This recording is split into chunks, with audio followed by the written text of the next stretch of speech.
staying tuned to Arizona's only entertainment variety show. You're very important to the success of our show, so please tell your friends about it. This next part of the show is from Vintage Recording Studio, where we have an interview with Billy Moss, the owner, and Merel Bregante, who used to be the drummer for Pure Prairie League. It's a real interesting interview. Let's get into it right now. Welcome back to Backstage Pass. This part of the show, we're at Vintage Recording Studio, one of the top recording studios in the state. And with me is Billy Moss, the owner, and Merel Bregante, the general manager of Vintage. How are you guys doing? Good. How you doing, Joel? Good. Well, tell me what makes Vintage different.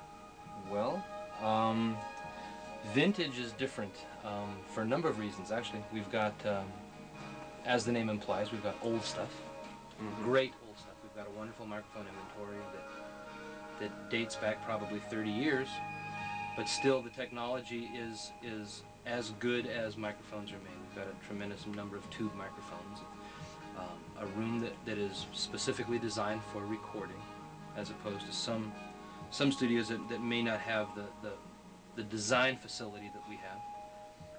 I think most importantly, the thing that makes us friendly is that we are musicians. The people that work here.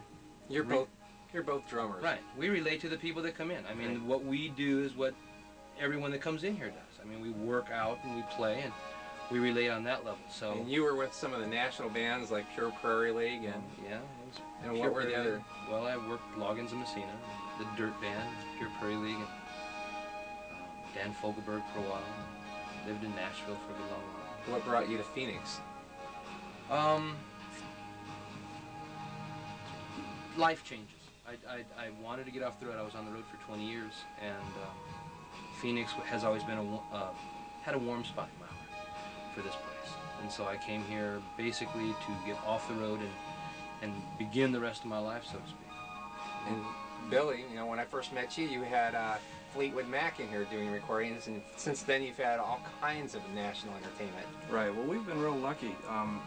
The decision for the studio to open in Phoenix basically came out of nowhere. I was originally going to put it in Seattle. I spent 2 years up in Seattle checking the market out there, and it just wasn't very comfortable, and just by a fluke I ended up down here in Phoenix. And when I opened the studio, I originally opened it as a 16-track, and I was open for about a month, and things looked real good at that point for another 24-track. So I went ahead and made the change right away before I got established as a 16-track.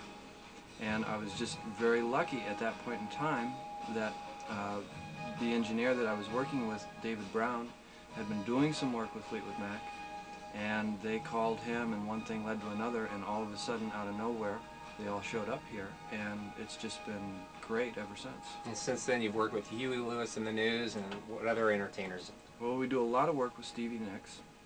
We've worked with the Crusaders, the Monkees.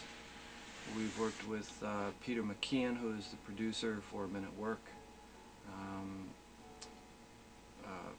Merle, are there any other?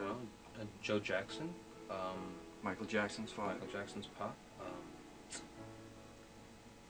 All the people from Fleetwood Mac as individuals.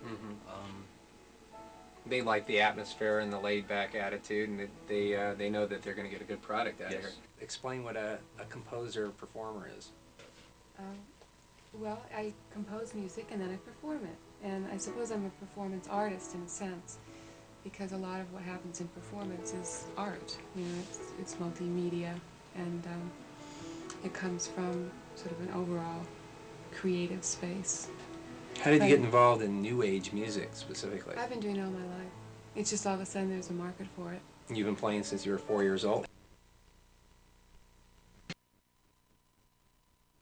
Hey, it's a Backstage in Arizona Cactus. What do you see in our future? I see in our future going to syndication, where we will go nationwide as Backstage in America and Backstage Pass. Anything else? That'll be $20.